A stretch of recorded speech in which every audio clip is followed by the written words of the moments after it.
Okay, our next speaker is Sandra Steingrabber, a biologist at Ithaca College, and who has been taking a real hard look at this issue. Good morning, Binghamton. My name is Sandra Steingrabber. I am a biologist up at Ithaca College, and I study carcinogens, the chemicals that cause cancer. My interest in this topic began in a hospital bed in 1979 when I heard a doctor tell me that I had bladder cancer. I had just turned 20. Back at the university library, I found out that bladder cancer is almost always caused by chemicals in the environment, especially chemicals in drinking water, like solvents, like benzene, like polycyclic aromatic hydrocarbons, otherwise known as soot. Years later, I came back to my Illinois hometown as a PhD biologist, and I found out that I was just one data point in a cluster of cancers there. I found out that chemicals linked to bladder cancers were in my hometown drinking water wells, and nobody could figure out how they got there because the geological strata wasn't supposed to allow that. So I wrote about all that in my book, Living Downstream. But you know what, Binghamton, nothing I've learned in the last 30 years of researching carcinogens has scared me as much as fracking.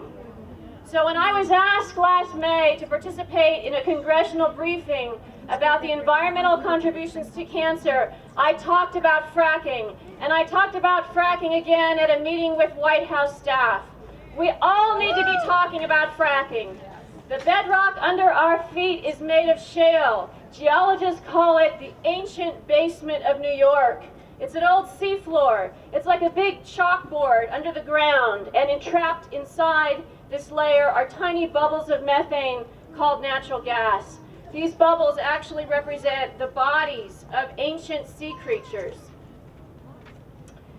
But I'm not just a scientist, I'm also a mother, and I'm a resident of this beloved place, and I'm not willing to be part of a fracking experiment. Are you? No! Because we've seen the results of the experiment called Deepwater Horizon. Do we need to wait for the result of Deep Shale Horizon? No! Because if there's a catastrophic blowout beneath our feet here, there will be no way to plug that leak. There will be no 24-hour spill cams in shattered bedrock. There will only be lakes and streams and wells and air full of carcinogens and no way to fix the problem.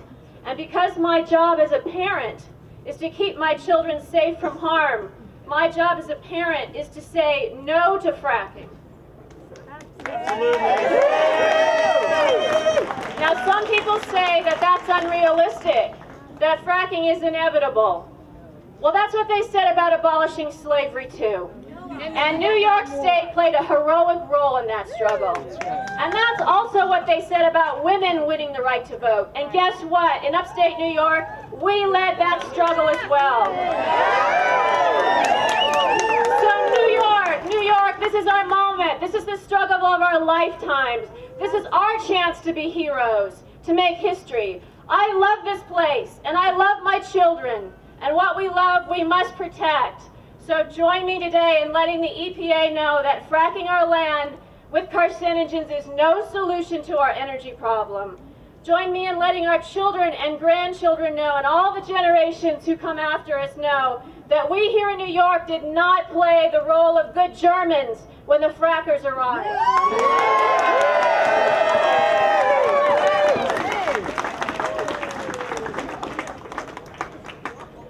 Let it be said. Let it be said that we were the French resistance, that we were the ones who stood up and said that fracking for methane is the bridge to nowhere. Women's suffrage began in Seneca Falls, New York in 1848. Let it be said that the shift to green energy economy began here in Binghamton on September 13, 2010.